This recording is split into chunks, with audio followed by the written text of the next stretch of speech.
परम पिता परमात्मा परम पूज्य कबीर परमेश्वर जी, कबीर साहिब जी, हम सभी पुण्यात्माओं के जनक हैं। ये परमात्मा परम अक्षर ब्रह्म कहे जाते हैं। इन्हीं को सत्य पुरुष भी कहते हैं। सत्य पुरुष का अर्थ होता है अविनाशी परमात्मा, पुरुष मीन प्रभु, और सत्य माने अविनाशी जिसका नाश कभी ना हो। इसी के भाषाभिन्न या पर्यायवाची बहुत शब्द बन जाते हैं। परम अक्षर ब्रह्म, अकाल मूर्त, शब्द स्वरूपी राम, सतपुरुष, ये वो परमात्मा है जो सब ब्रह्मांडों का रचनहार है और जो बनारस में काशी शहर में, भारतवर्ष के काशी शहर के अंदर एक जुल्हे की भूमिका किया करते थे, जो धानक कहलाते थे। ये पूर्ण परमात्मा है, असंख्य ब्रह्मांड के स्वामी है। पुण्यात्माओं, परमात्मा की पहचान कैसे की जा सकती है? परमात्मा की पहचान करने के लिए हमने जो आधार बना रखा था वो ये था, जैसे श्री कृष्ण जी ने मोरध्वज राजा के पुत्र ताम्रध्वज को आरे से दो भाग करवा के जो मृत्यु को प्राप्त हो गया था उसको जीवित कर दिया। जिस कारण से हमने भगवान श्री कृष्ण जी को सुप्रीम पावर मान लिया। इसको कहते हैं चमत्कार परिचय। पर्चा बोलते हैं इसको, पर्चा, परिचय भी शुद्ध हिंदी में परिचय कहते हैं, यानी पहचान प्रभु की। उन परिचयों में जो लक्षणों में से एक ये भी है कि परमात्मा मुर्दे को जीवित कर सकता है, और दूसरा ये भी है परमात्मा जीव की आयु भी बढ़ा देता है। और इसके साथ साथ और भी बहुत से गुण हैं, लक्षण हैं, जिनसे परमात्मा की पहचान की जा सकती है।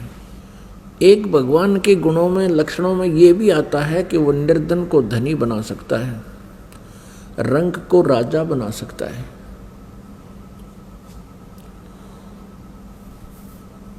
और एक ये भी पहचान है कि उसके विषय में हमारे सदग्रंथों में लिखा हुआ है। परमात्मा के गुणों की जानकारी हमारे पवित्र सदग्रंथ भी बताते हैं। जिस परमेश्वर के लक्षण, जिस परमेश्वर के सर्वचिन्ह इन सभी बातों पर खरे उतरते हैं, सभी पॉइंटों पर, सभी केंद्रों पर, वो परमात्मा है, वो परमेश्वर है। इसके पहचानने के लिए हमने बहुत सा सहयोग लेना होगा। जैसे हमारे पवित्र सदग्रंथ जो बताते हैं भगवान के गुणों की जानकारी, वो हमारे लिए स्वीकार्य होगी, होनी चाहिए और होगी, क्योंकि भगवान की जानकारी हमें सदग्रंथों से ही प्राप्त हुई है। और हमारे जो पहले वाले गुरुजी थे वो यही कहा करते थे कि शिव पुराण में ऐसा लिखा है, वेदों में ऐसा लिखा है, श्री दुर्गा पुराण में ऐसा लिखा है, श्री विष्णु पुराण में ऐसा लिखा है, और श्री मार्कंडे पुराण में ऐसा लिखा है, श्री ब्रह्मा पुराण में ऐसा लिखा है। और वो साथ में संस्कृत भी बोला करते थे।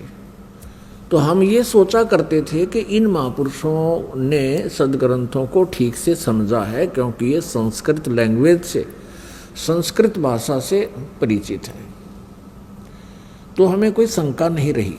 क्या शंका नहीं रही कि ये झूठ बोल रहे हैं,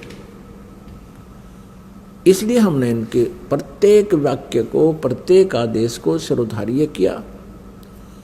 और जैसा भी इन पूर्व के ऋषि, गुरु, महापुरुषों ने, मंडलेश्वरों ने, आचार्यों ने, महंतों ने हमें जो ज्ञान दिया, हमने उसको स्वीकारा।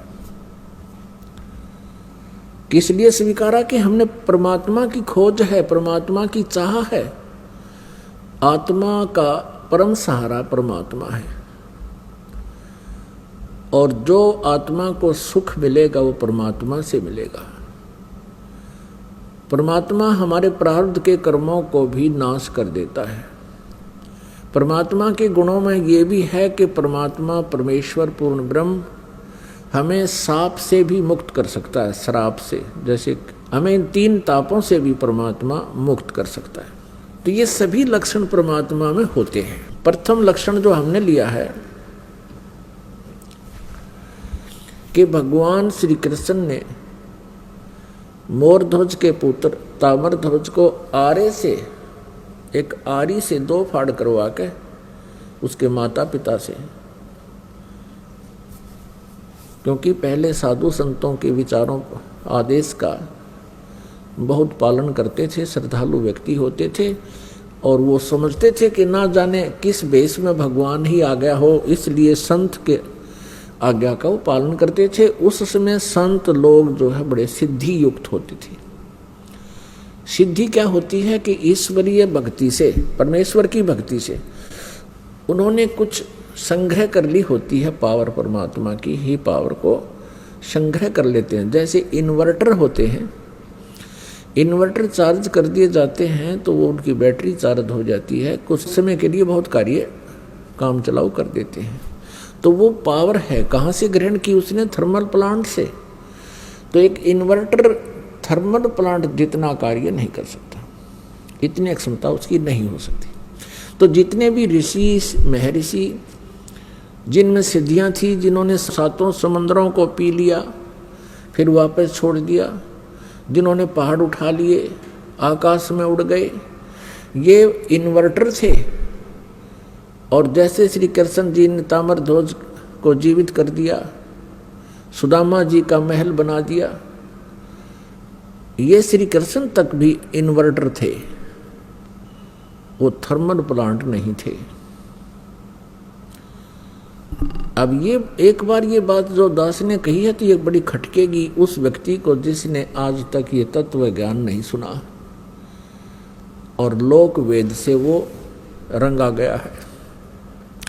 लोक वेद किसे कहते हैं? जो दंत कथा होती है, सुना सुनाया ज्ञान, अक्षेत्रीय ज्ञान, एक दूसरे से सुना हुआ ज्ञान, उसको लोक वेद कहते हैं।